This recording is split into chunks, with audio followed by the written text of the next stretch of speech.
মিরপুর মিরপুর মিরপুর মহিলা সিট নাই আপা, মহিলা নেওয়ান যাইব না, মহিলা উঠেন না। কেন মহিলা নেওয়া যাবে না? এত কথার জবাব নাই, কেমনে যাইবেন যান। ওস্তাদ আগিলন।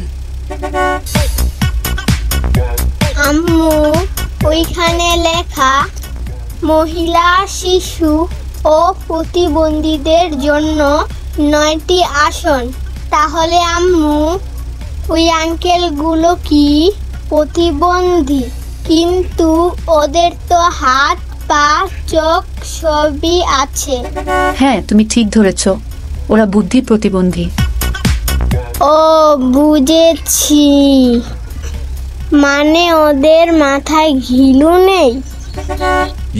যদিও আমার কোমরে ব্যথার কারণে দাঁড়িয়ে থাকতে কষ্ট হয়, তবুও আমি নিজেকে প্রতিবন্ধী ভাবতে লজ্জা পাই।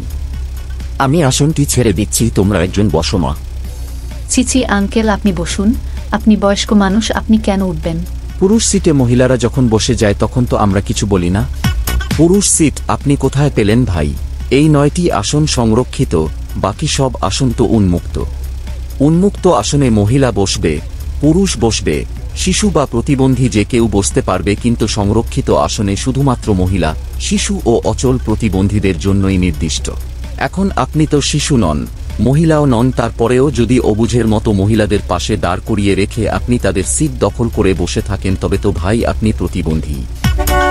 হ্যাঁ, ওই বাচ্চা ছেলেটা ঠিকই ধরেছে, আপনারা তার ছেঁড়া ও ঘিলুবিহীন বুদ্ধি প্রতিবন্ধী।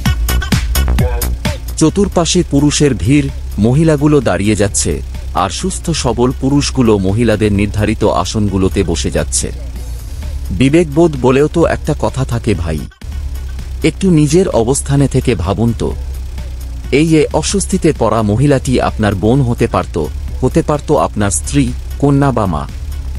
আপনার মা, বোন, স্ত্রী, কন্যাকে সুযোগে কিছু পুরুষ ব্যাড টাচ করার চেষ্টা করছে, তা দেখে আপনার কাছে কেমন লাগছে? নারীদের সামনে যে সকল পুরুষ পুরুষত্ব দেখাতে চায় তারা মূলত কাপুরুষ। তাদের অধিকার নষ্ট করবেন না। ঘরে বাহিরে সর্বত্র নারী জাতকে সম্মান করতে শিখুন, তবেই আপনি পুরুষ।